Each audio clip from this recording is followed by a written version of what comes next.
दोस्तों फिर से हम लोग अपनी कहानी पे हैं। मेरी कहानी ऑटोबायोग्राफी, और आप लोगों का बहुत सपोर्ट मिल रहा है। तो अभी बात क्या चल रही थी कि हमने अपनी पढ़ाई की, फिर हम जॉब में चले गए, मैकेनिकल इंजीनियरिंग की जॉब में। और जॉब के बाद में बहुत सारी चीज़ें हो रही थी, कैसे कैसे आपका इवोल्यूशन होता है, कहानी बढ़ते चले जाती है। लेकिन कहानी के दो पहलू हैं, एक आपकी ज़िंदगी बाहर चलती है और एक आपकी ज़िंदगी अंदर से आप ग्रो करते हैं, इवॉल्व होते हैं, ऐसे चीज़ें काम करती है। तो मैं ये बात करूँगा कि मैं जैसा भी हूँ मैं वो बना कैसे हूँ। तो उसमें सबसे बड़ा रोल था हमारी क्लोज नेट फैमिली, एकदम ऐसे अंदर गुथी हुई परिवार, गुथा हुआ परिवार। उसमें सबसे बड़ा रोल मेरे फादर का रहा है और मदर उनका साथ देती रही। लेकिन एक जो आदर्श वाली बात होती है ना, वो कहाँ से आती है? मेरे पिता से। तो कहानी ऐसी थी कि जैसे मैं ये बताता हूँ कि जब मैंने नौकरी छोड़ दी या नौकरी पे जाने से पहले एक मकान खरीदा था रतलाम में, है ना, एमपी की बात कर रहा हूँ मैं।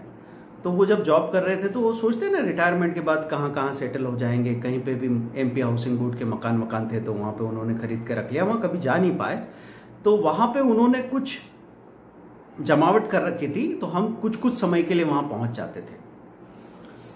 तो मैं अपने पढ़ाई के बाद में, जॉब से पहले और जॉब छोड़ने के बाद में वहाँ रहा, और वहाँ मुझे अकेले रहने का पूरा अनुभव मिला।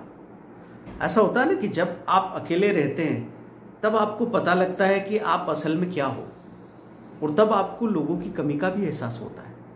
अगर आप हमेशा से लोगों के बीच में रहे हो ना, तो आप रिएक्शन में जीना सीख सकते हो। रिएक्शन मतलब हमारी ज़िंदगी ऐसी हो जाती है कि जो कुछ भी हमारे साथ गड़बड़ हो रहा है, हम बोल रहे भाई इसकी वजह से, उसकी वजह से, इसकी वजह से, इसकी वजह से मैं ये नहीं कर पा रहा, वो नहीं कर पा रहा है, ये नहीं होता तो शायद मेरी ज़िंदगी कुछ और होती। ऐसे में क्या हुआ, जब मैं अकेला रहा ना, तो मुझे साफ साफ पता लगा कि भाई अभी कोई नहीं है आसपास डिस्टर्ब करने वाला।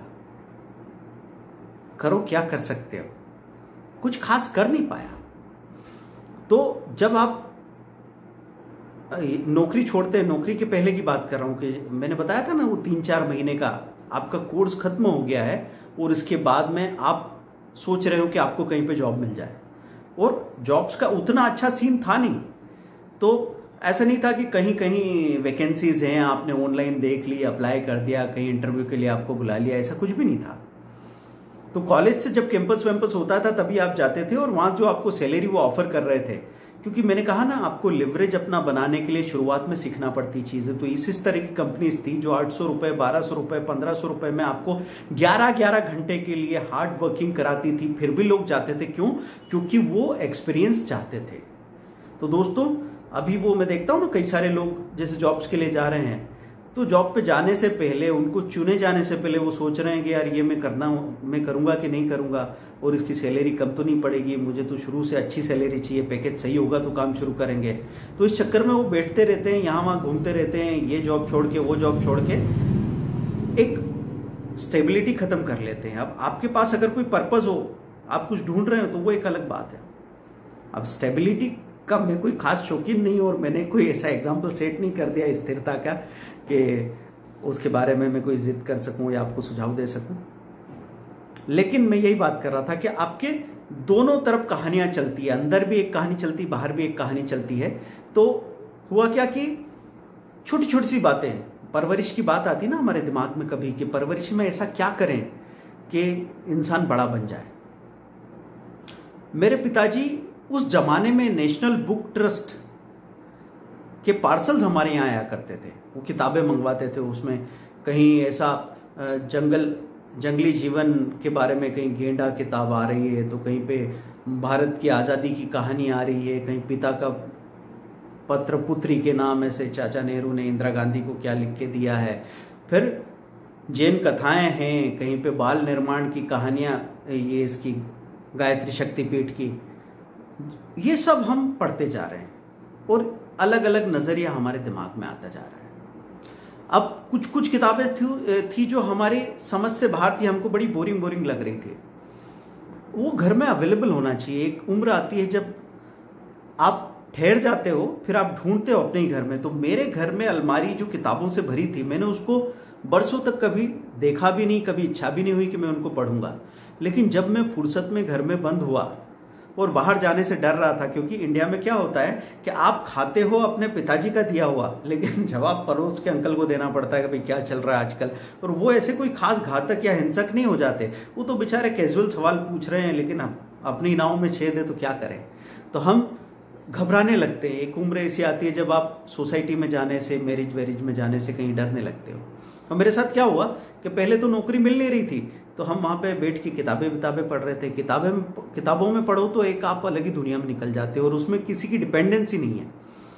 तो वहाँ पे धीरे से फिर मैंने गांधी जी की आत्मकथा निकाल ली, फिर धीरे से मैंने विवेकानंदा की किताबें निकाल ली, फिर और दूसरी कहीं ओशो की किताबें, एक मेरा दोस्त था वो पढ़ता था, तो मैंने सबसे ज़्यादा किताबें खरीद के नहीं पढ़ी, जो किताबें कोई और ने खरीदी मैंने मांगी वो मैंने अच्छे से पढ़ी।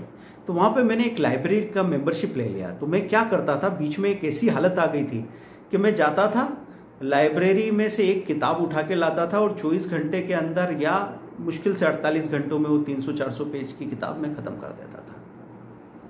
उन किताबों से मेरा नज़रिया काफ़ी खुला।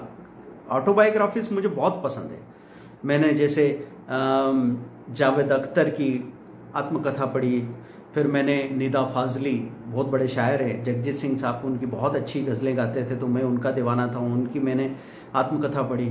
फिर मैंने अमृतलाल नागर साहब की पढ़ी। उसके बाद मैं उनकी रशियन लिटरेचर काफ़ी पढ़ा, काफका की कहानियाँ पढ़ी है, फिर चेखव की कहानियाँ पढ़ी है, लेनिन की कुछ बुक्स पढ़ी, टॉलस्टॉय की बुक्स पढ़ी। तो ऐसे में वहाँ पे लगातार किताबें पढ़ता चला गया। अब किताबें पढ़ने से मैं एक अलग ही दुनिया में चला गया था। फिर क्या हुआ, हम निकल गए और हम पहुंच गए जॉब करने के लिए। जॉब के पहले तो चलो मैं घर में जो अवेलेबल थी वो किताबें पढ़ता था, लेकिन जॉब छोड़ के जब आया ना, तब मैंने ज़्यादा सीरियस सवाल जब उठे मन में, तो उनके सीरियस जवाब ढूंढने की कोशिश की। और ये एक यात्रा थी जो अंदर चल रही थी। अब किताबें क्या करती है, आपको 500 साल पुराने आदमी, 5000 किलोमीटर दूर के आदमी, आगे 100 साल बाद की कल्पना सबसे जोड़ के रख देती है। आप एक जिंदगी में इतने लोगों से मिल नहीं सकते, और आपके आसपास का जो सर्कल होता है वो लगभग आपके जैसा ही थोड़ा बहुत ऊपर नीचे सोचता है। तो बादलों के पार की जिंदगी की जो मैं बात कर रहा था, वो मुझे वहां से जानने को मिली। और मुझे सबसे बड़ी सीख क्या मिली, ये जितने भी महानतम लोग हुए थे ये मामूली से लोग थे। ये हारे हुए ऐसे लोग थे जिन्होंने धीरे धीरे धीरे धीरे धीरे अपने आप को ढाला, अपने आप को धीरे धीरे एक एक कदम चल के कहीं पहुंचाया। तो इस चीज ने मुझे मेरी आंखें खोल दी कि भाई कोई खास पैदा नहीं होता, खास आप धीरे धीरे बनते हैं। और अगर आपको छोटे छोटे चेंजेस में यकीन है तो आप अपनी पूरी जिंदगी बदल डालेंगे। और सच में ये आइडिया काफ़ी काम करता था। कभी कभी मैं फ्रस्ट्रेट हो जाता था, कभी स्वेट मार्टिन की, डेल कार्नेगी की बुक्स पढ़ रहे हैं और वो बात होती थी ना कि भाई हमेशा खुश रहो, चिंता मुक्त रहो और ये वो। फिर बीच में कभी कभी ऐसा हो जाता था मुझे 2 महीने तक किताब पढ़ने के बाद कि भाई अब ये पॉजिटिविटी वर्ड ना ये दोबारा सुनना नहीं है, फेंक दो, साला बकवास है, सब लफाजी है, शब्द ही शब्द है, ऐसा कुछ होता भी है क्या। हम अमीरी की, सक्सेस की और अच्छी अच्छी प्यार की कहानियां पढ़ रहे हैं और आसपास ऐसा कुछ दिखता नहीं है, लोग समझते नहीं है, ऐसा मुझे लगता था। तो ये सब हो रहा था अंदर ही अंदर, ठीक है। जब मैं अपनी नौकरी छोड़ के आया, तो नौकरी में मैंने बताया कि मैंने एक ट्रांसफ़र ले लिया था। और ट्रांसफ़र लेने के बाद में क्या हुआ कि एसआर ऑयल में, वहीं पे उसी कैंपस में मैं था, और एसआर ऑयल की जामनगर में एक रिफाइनरी बन रही थी। तो कहीं कहीं ये भी उम्मीद थी कि भाई हो सकता है हमको वहाँ ट्रांसफ़र मिल जाएगा। उन लोगों में अजीब से सपने होते हैं, उन सपनों के आज हम हंसते हैं जब मेरे कलीग्स मिलते हैं मुझे और हम कहते हैं कि भाई हमको तो मेंटेनेंस का जॉब चाहिए था और हमको ये नहीं वो नौकरी करनी थी। अब जिन लोगों को वो जॉब मिल गया है तो वो क्या कर रहे हैं, हमको सचमुच वो चाहिए था नहीं। हमको बस ये पता है कि हम जहाँ हैं हम वहाँ नहीं रहना चाहते, हम कुछ और बन जाना चाहते हैं, और वो अनजाना है इसलिए हमको उसका आकर्षण है। इस तरह की स्थिति बनती है। तो फिर हमको वहाँ पे कंपनी के अंदर ही एक मोटिवेशनल ट्रेनिंग हुई। तो जो भी लोग ऐसे दिखते थे जो बार बार छुट्टी पे चले जाते हैं, बार बार रिजाइन करने की बात करते हैं, उनको मोटिवेशनल ट्रेनिंग में भेज दिया गया। अब उस मोटिवेशन ट्रेनिंग ने मेरी ज़िंदगी बदल दी। 10 दिन के लिए हम वहाँ एक शानदार गेस्ट हाउस में थे और सुबह से 7 बजे से उठा के वो आपको योगा वोगा करा रहे थे, फिर कुछ कुछ प्रैक्टिसेस करा रहे थे आपस में टीम वर्क की, फिर वो मोटिवेट कर रहे थे। तो वहाँ पे मुझे 7 habits of effective people, Stephen R Covey की जो बुक है, उसमें से लेके एक ग्रुप था जो ट्रेनिंग का काम करता था, उन्होंने वो ट्रेनिंग दी। उस ट्रेनिंग ने मुझे इतना मोटिवेट कर दिया कि मैं नौकरी छोड़ने के लिए और ज़्यादा तैयार हो गया। मतलब कंपनी के लिहाज से मैं देखूं तो वो इसलिए मोटिवेट कर रहे थे कि मैं जाके उनका काम ठीक से करूं। लेकिन कुछ लोग शायद नौकरी के लिए पैदा ही नहीं होते, ऐसा कहा जा सकता है, या फिर एक उम्र होती है और मेरे ऊपर उस तरह के कोई बंधन होते, दबाव होते, तो शायद मैं वही करता। इसमें बड़ा रोल किसका है? मेरे माँ बाप का, मेरे बड़े भाई बहनों का। मतलब मैं हमेशा कहता हूँ कि मेरे पास दो पेरेंट, माँ बाप नहीं, साथ में 2 बड़े भाई और एक बड़ी बहन, ऐसे 5 पेरेंट्स का प्यार मिल गया मुझे, है ना। जब आप छोटे होते हैं ना, तो छोटे होने में कई बार ऐसे मैंने देखा है लोगों को कि वो बड़ा बनना चाहते हैं और वो चाहते हैं उनके हाथ में पावर आ जाए, लेकिन पावर के साथ में जिम्मेदारी आएगी, पावर के साथ में आपको वो प्यार नहीं मिलेगा। तो ये चॉइस है। तो मुझे वो छोटे बने रहने में और उनका लाड़ प्यार लेते रहने में कभी कमी नहीं हुई, मुझे कभी बुरा नहीं लगा। तो आज भी मतलब ज़िंदगी में जब नाराज़ हैं, सपोज़ मेरे भाई मुझसे नाराज़ हैं या कहीं कोई और भाई नाराज़ हो जाए, भाभी नाराज़ हो जाए, तो मेरे दिमाग में बात कभी नहीं आती कि अरे किसी दिन अगर मैं बर्बाद हो गया और मुझे जाके इनके सामने घुटने टेकने पड़े, तो मैं कहूँ बिंदास इनके सामने तो हमेशा से ही घुटने टेक के खड़ा हूँ ना, मुझे क्या फ़र्क पड़ता है, मैं सारी दुनिया के आगे झुक सकता हूँ। तो ये लोग तो सबसे ज़्यादा हक रखते हैं जिनके आगे मैं झुकूँ। तो मेरा फंडा एक ही है कि लोग बाहर जाके गाय बनते हैं, घर में शेर बनते हैं। मैं चाहता हूँ घर में मैं गाय बनूँ और बाहर जाके शेर बन जाऊँ। जैसे बाहर आप जाते हैं तो सूट वूट पहन के घूमते हैं ना, क्रीज खत्म नहीं होनी चाहिए, लेकिन घर में तो नाइट सूट का ही मजा है ना। प्रेस वेस नहीं करनी है, मस्ती में एक ऐसा सबसे पुराना कपड़ा जिसमें 2 छेद भी हो, उसको पहनने में मजा आता है। तो दोस्तों, घर वो चीज़ है जहाँ पे आप हो सको, आपको कोई जज नहीं कर रहा हो। और अगर एक छत के नीचे ऐसा हो जाए कि वो जजमेंट कहीं घुस जाए, तो फिर मैं ये भी कहूँगा कि एक छत के नीचे मत रहो, एक स्पेस हो जाना चाहिए। आपको मालूम होना चाहिए कि आपको किसी की ज़रूरत क्यों है, और आपके अंदर वो एहसास फिर से जागना चाहिए कि आप किसी इंसान से जो प्यार करते हो, वो प्यार आपके लिए क्यों ज़रूरी है। एहसान की तरह प्यार नहीं करने की ज़रूरत है, क्योंकि वो बचेगा नहीं। तो अब क्या हुआ, मोटिवेशन की वजह से और इधर कुछ फ़र्क चल रहा था कि जैसे मेरे बड़े भाई थे, तो बड़े भाइयों के साथ पहले मैं छोटा भाई था, तो एक थोड़ी सी एज गैप रहती है। तो एज गैप के साथ में शुरू में वो थोड़े बड़े हो गए, हम छोटे ही हैं, तो एक डर सा लगता था, हल्की सी एक दूरी थी। फिर जब मैं कॉलेज में आ गया और वो हमारे साथ आके रहने लगे, मेरे सबसे बड़े भाई, तो धीरे धीरे हमारी दोस्ती हो गई। वो दोस्ती बहुत गहरी हो गई। हम तीनों भाइयों की दोस्ती, ऐसे कहा जाता था, देख के कई लोगों ने कहा कि भाई आपका प्यार कमाल का है, इसको किसी की नज़र ना लगे। लेकिन वक्त तो वक्त है जो आपको कहीं ना कहीं लेके जाएगा, कोई ना कोई नई कहानी लिखेगा। तो हमारे सारे दोस्त कॉमन दोस्त हो जाते थे धीरे से, और हम एक दूसरे के साथ दिन भर मस्ती करते थे, और ऐसा लगता नहीं था कि 3 लोग अलग अलग हैं। और फैमिली में रोज़ ये सिलसिला रहता था कि रोज़ रात को हम कोई चाय वाय बना के पीते थे, और आखिरी में वहाँ कोई मस्ती चल रही है, कहीं हम जोक वोक सुना रहे हैं, और एक न एक आदमी के मुंह से वो दूध या चाय या पानी बाहर निकलता था। ऐसे ठहाके लगा के जिंदगी चल रही थी। लेकिन उस वक्त हमारे पास वे सब पैसा नहीं था जो हमारी छोटी छोटी ज़रूरतों को या सपनों को पूरा कर सके। तो हमेशा जो एक होता है ना कि भाई चांद छूने की इच्छा, चांद बड़ा प्यारा दिख रहा था दूर से, तो वो थी कहीं ना कहीं दबी हुई। और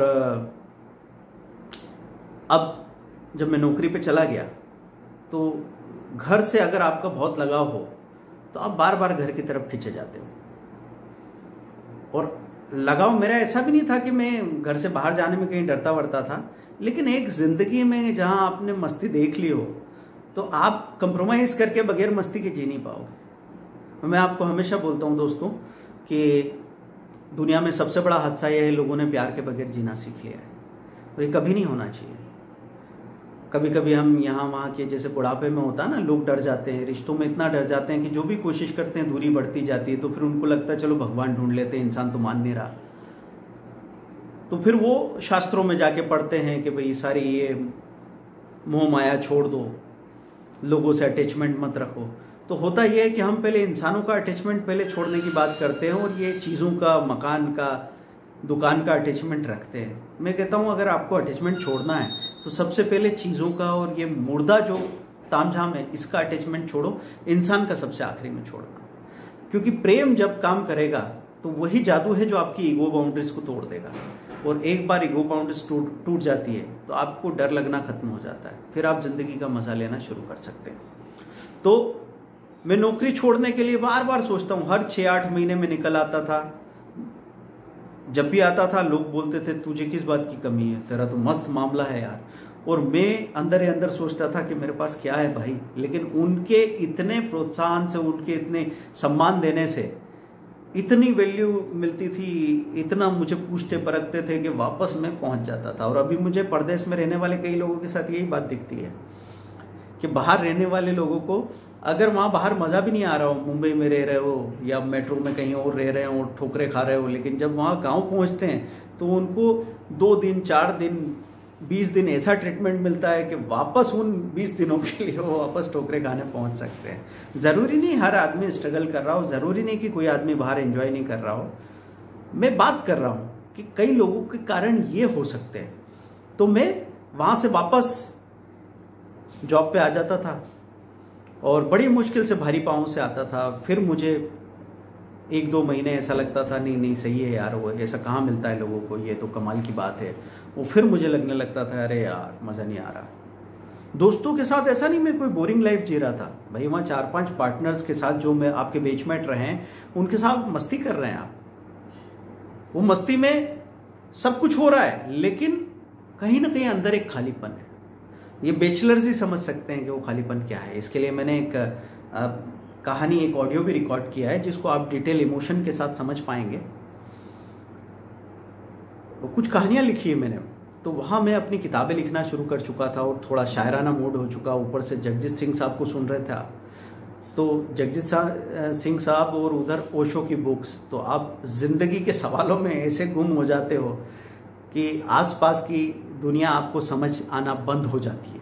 ठीक है, अब उस ट्रेनिंग से मोटिवेट हुआ, इधर मेरे भाई का शादी हुआ, और शादी होने के बाद क्या हुआ कि भाभी आ गई घर पे, और घर पे ऐसा माहौल हो गया कि नौकरी तो एनीवेज मुझे छोड़ना ही थी, लेकिन ऐसा होता ना एक धक्का चाहिए। वो मैंने हमेशा अपनी ज़िंदगी में जब भी छलांग लगाई है तो उसके लिए धक्का मुझे इमोशन से ही मिला।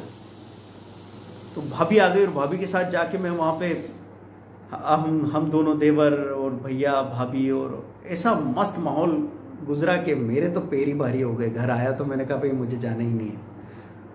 ऐसा नहीं कि उनकी वजह से छोड़ा, लेकिन मुझे ये करना ही था, पर बार बार कोई वजन नहीं मिलता था। अब मुझे वजन मिल गया तो मैं रुक गया, आ गए आप घर। अब घर आने के बाद जब आप नौकरी छोड़ते हैं ना, तो जब आपके पास काम होता है तो आपको पता रहता है कि अब मुझे वक्त मिलेगा तो मैं क्या क्या करूँगा। लेकिन जब वक्त मिलता है ना तो वक्त आके सामने पसर जाता है और आपको समझ में नहीं आता शुरू कहाँ से करें। और ऐसे टेक ऑफ नहीं हो जाती ज़िंदगी। जब आप जॉब छोड़ोगे ना तो आपको मालूम पड़ेगा कि यार बहुत सारी चीज़ें बहुत छोटी छोटी चीज़ों वजहों से रुक रही है। और एक सोशल एक्सेप्टेंस का सबसे बड़ा प्रॉब्लम है, जो लोगों की आंखों में एकदम से सवाल आने लगता है कि भाई क्या हो गया यार, ये क्या कर लिया तुमने, इसकी क्या ज़रूरत थी। अब वो उस लेवल से ऊपर के लेवल से जहाँ कोई सवाल ही नहीं था और एकदम से नीचे में उतरा। महीने 2 महीने तो ये चलता रहा कि भाई आया होगा छुट्टी वुट्टी पे, ठीक है, लेकिन फिर गया नहीं। बोले क्या छोड़ दी क्या। अब सब लोग पूछ रहे हैं, छोटे छोटे बच्चों के नज़रिए में भी मुझे फ़र्क दिखता था। अब वो फ़र्क सचमुच उनके आंखों में था या फिर मुझे नज़र आता था, है ना। जब आपके जूते में कील लगी हो तो आपको ऐसा लगता है पूरी सड़क पे कील बिछी हुई है। और यहाँ ये समझने वाली बात है कि दुनिया को कोई खास लेना देना नहीं है, फुर्सत नहीं है किसी को, सब अपनी अपनी जिंदगी जी रहे हैं, लेकिन हमको लगता है कि वो हमारे ही बारे में सोच रहे हैं। तो मैं जब आ गया वहां पे, और अब वक्त पसर गया, अब वहां पे हम किताब लिखना चाह रहे हैं। वो मालवा का माहौल, हमारे रिश्ते नाते, घर बार के लोग आसपास, टाइम तो यूं फिसल फिसल के जाता है। 1 महीना 2 महीना होता है तो किसी की शादी आ जाती है, फिर महीना 2 महीना आता है तो कहीं कुछ और हो जाता है। फैमिली में रह के समय कहाँ फिसल जाता है मालूम ही नहीं पड़ता। तो मैं अपनी किताब छपवाना चाह रहा हूँ और उसके लिए सोच रहा हूँ कहाँ जाऊँ, क्या करूँ, ये करूँ वो करूँ। फिर पब्लिशर्स को हम लेटर वेटर लिखते हैं, कहीं पे अपनी कविता लिख के भेजते हैं, वहाँ से वापस आ जाता है कि खेद है हमको, हम आप स्वीकार नहीं कर रहे हैं। फिर आप ठंडे हो जाते हो। फिर मैंने सोचा मैं अपनी किताब छपवाऊंगा। मैं किताब छपवाने के लिए उज्जैन चला गया और वहाँ पे मैंने ट्रेडल प्रिंटिंग प्रेस पे अपनी किताब छपवाई। ऑफसेट प्रिंटिंग प्रेस आपने सुनी होगी, अब तो वो भी एक पुरानी बात हो चुकी है। ट्रेडल प्रिंटिंग प्रेस पता कैसी होती थी? वो मशीन में ऐसे ऐसे आपको टाइप सेटिंग करनी पड़ती थी, एक एक अक्षर को। उस कारीगर को वो वहाँ पे वो टाइप सेट कर रहा है एक एक पेज की, उसमें उसको टाइम लगता था। और बड़ी ही बुरी सी क्वालिटी की एक किताब मैंने वहाँ पे छपवा ली, प्रिंटिंग क्वालिटी बुरी थी। उस किताब का नाम था समाधान द अल्टीमेट सॉल्यूशन। ऐसा समाधान हम लेके आ रहे थे कि वही लोग किताब पढ़ेंगे और उनकी जिंदगी बदल जाएगी, ऐसा हमको लगता था। तो हमने वो किताब लिख डाली। उसका मेन थीम क्या था? उसका मेन थीम ये था कि आदमी बोलता है ना कि उसको स्वार्थी नहीं होना चाहिए, दूसरों के बारे में सोचो। और हम उसमें ये कह रहे थे परम स्वार्थी बन जाओ, आपको सुपर सेल्फिश हो जाना चाहिए। सेल्फिश मतलब आप सोचते हो ना कि भाई मैं एक गाड़ी, मकान, बंगला, ये वो, घर बार के लिए कमाऊं। आप इतने सेल्फिश हो जाओ कि आपके सर्कल में कई सारे लोग शामिल हो जाए। आपको असल में क्या चाहिए? आपको चाहिए इज्जत, आपको चाहिए खुशी, और आपको डर खत्म हो जाना चाहिए, आज़ादी महसूस होनी चाहिए। तो इसके लिए जब मैं देखता था कि कौन इंसान सबसे ज़्यादा पावरफुल दिखता है, तो मुझे ऐसे ऐसे लोग नज़र आए जिनको मैंने देखा यार इन्होंने तो कमाल का काम किया है, तो ये तो बहुत आगे बढ़ गए। जैसे मैं मेधा पाटकर जी के बारे में सुनता था, या फिर बाबा आमटे जी को देखता था, या फिर मैं इधर देखता था अन्ना हजारे साहब को। तो मेरे फादर रहे आदिवासी कल्याण विभाग में, तो वो कहीं रालेगढ़ सिद्धि गए होंगे पुणे के पास में। उन्होंने आके बताया कि एक आदमी मिलिट्री से लौट के आया, रिटायर होने के बाद में उसने गांव को पूरा बदल दिया। गांव वाले दारू पीते थे रोज रोज और घर की औरतों को मारते थे, एकदम बंजर गांव था, वहाँ पे कुछ भी ठीक से नहीं हो रहा था। ये आदमी आया, इसने पहले अपना सारा जो खुद का फंड था वो लगा दिया गांव की बेहतरी के लिए। लोगों ने कहा चल रहने दे भाई, तेरे फंडे बंद कर, लेकिन ये लगा रहा। इसने वहाँ औरतों के साथ मिल के पहले तो उनकी शराब बंद कराई, फिर धीरे धीरे वहाँ पे ऐसे वाटरशेड मिशन का काम किया कि धीरे धीरे उपजाऊ बने धरती। तो वहाँ पे कुछ ऐसी खंतियाँ, टेक्निकल काम भी था, कुछ ऐसी खंतियाँ खोदी जिससे पानी रुके, फिर वो हरियाली बढ़े, फिर धीरे धीरे धीरे धीरे वहाँ पे शिक्षा की व्यवस्था की, उसको एक आदर्श गांव बना दी। ये कहानी सुन के मुझे बड़ा मजा आया। देखिए दुनिया में हर आदमी अच्छी कहानी सुनना चाह रहा है, ढूंढना चाह रहा है। अभी दुनिया में अच्छे कामों की कमी नहीं है। मुझे पता क्या इच्छा होती है कि सिर्फ ये बात मैं बाहर ले आऊं ना कि लोग कितना कमाल कमाल का काम करते हैं। और ये जो बड़े बड़े लोगों की आप बड़ी बड़ी स्टोरी की बात करते हैं, आपके बाजू में कहीं एक आदर्श स्टोरी बनी हुई है, वो आपको देखने की जरूरत है। तो वो देख के फिर हमने वो समाधान द अल्टीमेट सॉल्यूशन किताब लिखी। और क्या किया, उसको सबसे पहले अपने आसपास के लोगों में बांटा। और बेचने की तो बात सोच भी नहीं सकते थे भाई, ये सब लोग पढ़ लेंगे और समझ जाएंगे। अब लोग उसके 2-4 पेज पढ़ते थे और फिर वो सोचते थे कि हाँ क्या है ये। सब अपने अपनी जिंदगी की भाग दौड़ में पूरी तरह बिजी थे। और ऊपर से एक बात बताऊं, किताब भी जरा ज्यादा ही भारी हो गई थी। शुरू में जब आप भाषा लिखते हैं ना, कोई किताब लिखते हैं, तो जो कुछ भी आपने पढ़ लिख रखा हो, सबसे पहले वो कचरा बाहर निकलता है। ओरिजिनल आइडिया तो जो मेरे दिमाग में था वो कहीं ना कहीं ओरिजिनल था, लेकिन उसके साथ में बहुत कुछ था जो आपको पता भी नहीं होगा, लेकिन आपने जो पढ़ लिख रखा है वही सबसे पहले बाहर आएगा। और अगर वो इंटरेस्टिंग नहीं है और आप एक आदर्श की दौड़ में कहीं निकल पड़े हैं, तो उसको वैसा रिस्पांस तो मिलेगा नहीं। इस तरह की बात थी। फिर वो किताब मैंने जगह जगह कहीं सब राज्यों की विधानसभा में प्रधानमंत्री को, राष्ट्रपति को, उनको भेजी। तो वहाँ से मेरे पास काफ़ी इस तरह के लेटर्स आए जो मुझे मोटिवेट करने वाले थे। कई लोगों ने कहा कि इतनी कम उम्र में आपने जो बात लिखी वो बहुत गंभीर है, ये है वो है। तो उससे मुझे थोड़ा ये तो पता लगा कि हाँ, जो चीज़ मैंने कही है वो एकदम बेकार नहीं है। और वो किताब लिखने के लिए भी पता क्या हुआ कि बहुत दिनों से मैं लिखना चाह रहा था पर लिख ही नहीं पा रहा था। कभी वो अंदर एक सारे जो विचार रहते हैं ना इधर उधर बिखरे हुए, उनको इकट्ठा एक सूत्र में पिरो के लिखना बहुत मुश्किल होता है। तो ऐसा हुआ कि फैमिली में मेरी कजिन की शादी थी। आज तक मैंने किसी कजिन की शादी छोड़ी नहीं थी, लेकिन उस शादी में मैंने कहा मैं नहीं जा रहा भाई। और मैं सब घर वाले गए, मैं बैठा हुआ मेडिटेशन के लिए, और एक एक डेढ़ घंटे तक मैं मेडिटेट करता था, ध्यान में चला जाता था और सब स्थिर हो जाते थे, मेरे सारे विचार एक सूत्र में आ जाते थे। फिर मैं खोलता था आंखें, आधे एक घंटे के लिए मैं 12-15 पेज लिख देता था। फिर दिमाग गड़बड़ होने लगता था, फिर लगने लगता था पता नहीं अब सही चीज़ नहीं निकल रही है, रुक जाओ मज़ा नहीं आ रहा है। फिर मैं कहीं टहला वहला इधर उधर, फिर मेडिटेट किया, फिर किताब लिखी। और ऐसे में सुट्टा भी बहुत मदद कर देता था। जब आप सोचते हो ना, जब आप लिखते हो तब विचारों से इतने भर जाते हो कि आपको उस वक्त टेम्परेरी रिलीफ मिलता है स्मोक से। तो वो चीज़ भी की और आपने वो किताब पूरी की। पहली बार ऐसा लगा कि हाँ मैं क्या सोचता हूँ, क्या चाहता हूँ, क्या जानता हूँ, वो सब चीज़ एक फॉर्मेट में आ गई। तो समाधान द अल्टीमेट सॉल्यूशन, ये किताब मेरी 97 में प्रिंट हुई थी जब मैं 20 साल का था। और वो मैंने उस पर लिख दिया था पीछे कि ये किताब मैंने क्यों लिखी है कि मुझे लेखक नहीं बनना है, मुझे एक बदलाव चाहिए। तो ये किताब आप पढ़िए, इसको समझिए, इसमें फीडबैक दीजिए और अपनी ज़िंदगी में इसको अप्लाई कीजिए। और आप कोई सहयोग राशि दे सकते हो तो वो मुझे दे सकते हो। सहयोग राशि तो कुछ आई नहीं, कुछ लोगों ने पढ़ा कुछ ने नहीं पढ़ा वाली स्थिति थी। फिर अब हम सोच रहे थे कि भाई वैसा कुछ धमाका तो हुआ नहीं, अब क्या करें।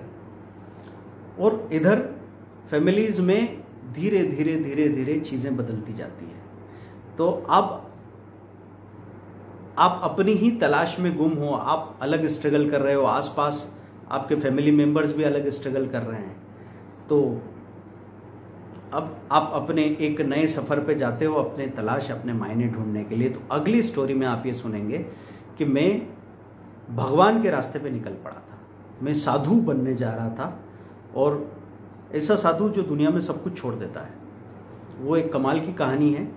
वहाँ से मेरी ज़िंदगी को एक ख़ास इंसाइट मिला है और फिर आगे की कहानी बनी है। तो कहानी अगले हिस्से में सुनते हैं। तब तक के लिए शुक्रिया। आप देखते रहिए, शेयर करते रहिए, सजेस्ट करते रहिए, फीडबैक देते रहिए। इंस्टाग्राम, कोरा, फेसबुक, सभी जगह हम अवेलेबल हैं। दोस्तों, जो भी आप यहाँ पे सुन रहे हैं, मैं एक मामूली ऑर्डिनरी इंसान हूँ, एक मिडिल क्लास फैमिली से आया हुआ एक नॉर्मल सा इंसान। और बस आपको यही बताना चाहता हूँ, आप सब उतने ही खास हैं, आप सबके अंदर बहुत संभावनाएं हैं, हमारी ज़िंदगी में कोई कमी नहीं है। तो संडे को आप मेरा मकसद मेरी मंजिल, इस नाम का मेरा जो मिशन स्टेटमेंट है उसका वीडियो देखेंगे, वो ज़रूर देखिएगा। और मिलते हैं अगले वीडियो में। Thank you.